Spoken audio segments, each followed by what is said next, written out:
Hello ನನ್ನ ಕುಟುಂಬದವರೇ, ಹೇಗಿದ್ದಾರೆ ಎಲ್ಲರೂ? ಇವತ್ತು ನಾನು ನಿಮ್ಮ ಜೊತೆ ಶೇರ್ ಮಾಡ್ತಾ ಇದ್ದೀನಿ ಸೂಪರಾದ ಒಂದು ರೆಸಿಪಿ. ಸ್ನ್ಯಾಕ್ಸಿಗೆ ನೀವು ಇದನ್ನು ಒಮ್ಮೆ ಟ್ರೈ ಮಾಡಿ ನೋಡಿ, ಮನೆಯಲ್ಲಿ ಎಲ್ಲರೂ ಕೂಡ ಇಷ್ಟಪಡ್ತಾರೆ.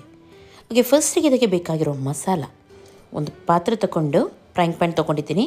ಸ್ವಲ್ಪ ಎಣ್ಣೆಯನ್ನು ಹಾಕಿ ಸಣ್ಣದಾಗಿ ಹೆಚ್ಚಿದ ಬೆಳ್ಳುಳ್ಳಿಯನ್ನು ಹಾಕ್ತಾಯಿದ್ದೀನಿ. ಅದು ಹಾಕಿದ ಮೇಲೆ 1 ಚಮಚದಷ್ಟು ಚಿಲ್ಲಿ ಪೌಡರ್, ಕೊತ್ತಂಬರಿ ಪೌಡರ್, ಸ್ವಲ್ಪ ಜೀರಾ ಪೌಡರ್ ಹಾಗೂ ಬಡಿಶೇಪ್ ಇಷ್ಟನ್ನು ಹಾಕಿ ಸ್ವಲ್ಪ ಇದನ್ನು ಫ್ರೈ ಆದಮೇಲೆ ಇದಕ್ಕೆ 3 ನೀರುಳ್ಳಿಯನ್ನು ಸಣ್ಣದಾಗಿ ಹೆಚ್ಚಿ ಹಾಕ್ತಾಯಿದ್ದೀನಿ. ನೀರುಳ್ಳಿಯಲ್ಲಿ ಸ್ವಲ್ಪ ಕೆಂಪಾಗಿ ಫ್ರೈ ಆಗಲಿಕ್ಕುಂಟು. ಇದು ಒಳ್ಳೆ ರೀತಿ ಫ್ರೈ ಆಗುವಾಗಲೇ ಇದಕ್ಕೆ ನಾನು ರುಚಿಗೆ ತಕ್ಕಷ್ಟು ಉಪ್ಪು ಸ್ವಲ್ಪ ಹಾಕ್ತಾಯಿದ್ದೀನಿ. ಇದರಿಂದ ನೀರುಳ್ಳಿ ಬೇಗನೂ ಫ್ರೈ ಆಗುತ್ತೆ. ಓಕೆ, ನೀರುಳ್ಳಿ ಇವಾಗ ಸಾಫ್ಟ್ ಆಗಿದೆ ನೋಡ್ಬೋದು ನೀವು. ಈ ಟೈಮಲ್ಲಿ ಇದಕ್ಕೆ ನಾನು ಕ್ಯಾರೆಟನ್ನು ಕೂಡ ಹಾಕ್ತಾಯಿದ್ದೀನಿ. ಇಲ್ಲಿ ನಾನು ಒಂದು ಸಣ್ಣ ಸೈಜ್ ಕ್ಯಾರೆಟನ್ನು ಸಣ್ಣದಾಗಿ ಹೆಚ್ಚಿ ಹಾಕಿದ್ದೀನಿ. ಆಮೇಲೆ ಇದಕ್ಕೆ ಕ್ಯಾಪ್ಸಿಕಮನ್ನು ಕೂಡ ಹಾಕ್ತಾಯಿದ್ದೀನಿ. ಬೇಕಿದ್ರೆ ನೀವು ಇದಕ್ಕೆ ಬೇರೆ ತರಕಾರಿ ಏನಾದರೂ ಇದೆ ಆದರೆ ಸೇರಿಸ್ಬೋದು ನಿಮ್ಮ ಇಷ್ಟದ ಪ್ರಕಾರ. ಓಕೆ, ಒಳ್ಳೆ ರೀತಿ ಇದೆಲ್ಲ ಫ್ರೈ ಆಗ್ತಾ ಉಂಟು. ಉಪ್ಪು ನಾನು ಮೊದಲು ಸ್ವಲ್ಪ ಹಾಕಿದ್ದೆ, ನೋಡ್ಕೊಂಡು ಇವಾಗ ಇನ್ನೊಂದು ಸ್ವಲ್ಪ ಸೇರಿಸ್ತಾ ಇದ್ದೀನಿ. ಇವಾಗ ಇದಕ್ಕೆ 1 ಟೇಬಲ್ ಸ್ಪೂನಷ್ಟು ಟೊಮೆಟೊ ಸಾಸನ್ನು ಹಾಕ್ತಾ ಇದ್ದೀನಿ. ಹಾಗೂ ಅದರೊಂದಿಗೆ ಒಂದು ಅರ್ಧ ಟೇಬಲ್ ಸ್ಪೂನಷ್ಟು ಸೋಯಾ ಸಾಸ್ ಇಷ್ಟನ್ನಲ್ಲಿ ಸೇರಿಸೋಣ. ಬೇಕಿದ್ರೆ ಸ್ವಲ್ಪ ನೀವು ಗರಂ ಮಸಾಲ ಕೂಡ ಇದಕ್ಕೆ ಆ್ಯಡ್ ಮಾಡ್ಬೋದು. ಇದೆಲ್ಲ ಮಸಾಲ ಒಳ್ಳೆ ರೀತಿ ಫ್ರೈ ಆಗಿದ್ದೆ. ಇದಕ್ಕೆ ನಾನು ಸಣ್ಣದಾಗಿ ಕಟ್ ಮಾಡಿದ ಪನ್ನೀರನ್ನು ಕೂಡ ಸೇರಿಸ್ತಾ ಇದ್ದೀನಿ. ಪನ್ನೀರ್ ಬದಲು ನೀವು ಚಿಕನ್ ಕೂಡ ಆ್ಯಡ್ ಮಾಡ್ಬೋದು. ಚೆನ್ನಾಗಿದನ್ನು ಮಿಕ್ಸ್ ಮಾಡಿ. ಇವಾಗ ಒಳ್ಳೆ ರೀತಿ ಪನ್ನೀರ್ ಮಿಕ್ಸ್ ಮಾಡಿ ಆದಮೇಲೆ ಇದಕ್ಕೆ ಕೊತ್ತಂಬರಿ ಸೊಪ್ಪು ಹಾಗೂ ಬೇಕಿದ್ರೆ ಸ್ವಲ್ಪ ಪೆಪ್ಪರನ್ನು ನೀವು ಸೇರಿಸ್ಬೋದು. ಇವಾಗ ಇಲ್ಲೆಲ್ಲ ರೆಡಿಯಾಗಿದೆ ಮಸಾಲ.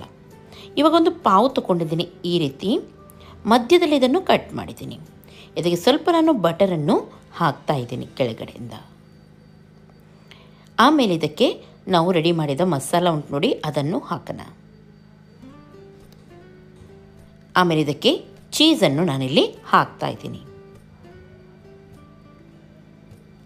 ಓಕೆ, ಇಷ್ಟು ಹಾಕಿದ ಮೇಲೆ ಬೇಕಿದ್ರೆ ನಿಮಗೆ ಕೆಲವರಿಗೆ ಟೊಮೆಟೊ ಸಾಸ್ ಎಲ್ಲ ಇಷ್ಟ ಇರುತ್ತೆ, ಅಂಥವ್ರ ಮೇಲಿಂದ ಸ್ವಲ್ಪ ಹಾಕ್ಬೋದು. ಅಥವಾ ಸ್ಲೈಸ್ ಚೀಸ್ ಸಿಗುತ್ತೆ ನೋಡಿ, ಅದನ್ನು ಕೂಡ ಇಡ್ಬೋದು. ಇವಾಗ ಇದನ್ನು ಇದರ ಮೇಲೆ ಇಟ್ಟು ನಾನು ಮೇಲ್ಗಡೆಯಿಂದ ಸ್ವಲ್ಪ ಬಟರನ್ನು ಹಾಕ್ತಾಯಿದ್ದೀನಿ. ಹಾಗೂ ಇದನ್ನು ಡೈರೆಕ್ಟಾಗಿ ಓವನಲ್ಲಿ ಇಡ್ತೀನಿ. 180 ಡಿಗ್ರಿಗೆ ನಾನು ಒಂದು 10 ನಿಮಿಷ ಇಟ್ಟಿದ್ದೀನಿ, ಅಷ್ಟೇ, ಜಾಸ್ತಿ ಇಡಲ್ಲ ನೋಡಿ. ಒಮ್ಮೆಲೆ ಓವನ್ ಇಲ್ಲದವರು ನೀವು ಕಡಾಯಲ್ಲಿ ಕೂಡ ಇದನ್ನು ಮಾಡ್ಬೋದು, ಫ್ರೈಂಗ್ ಪ್ಯಾನಲ್ಲಿ ಇಟ್ಟು ಕೂಡ. ಓಕೆ, ಇವಾಗ ಇದು ರೆಡಿಯಾಗಿದೆ. ಒಂದು 10 ನಿಮಿಷ ನಾನು ಇಟ್ಟಿದ್ದೆ ಅಷ್ಟೇ.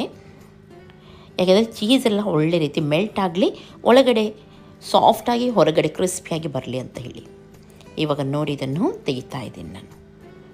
ವಾವ್, ನೋಡ್ಬೋದು ಚೀಸ್ ಯಾವ ರೀತಿ ಮೆಲ್ಟಾಗಿ ಬಂದಿದೆ ಅಂತ ಹೇಳಿ.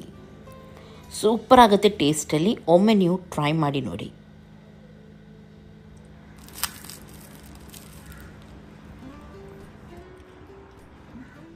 ಇವತ್ತಿನ ಈ ರೆಸಿಪಿ ನಿಮಗೆ ಖಂಡಿತವಾಗ್ಲೂ ಇಷ್ಟ ಆಗಿರ್ಬೋದು ಅಂತ ಎನಿಸ್ತೀನಿ.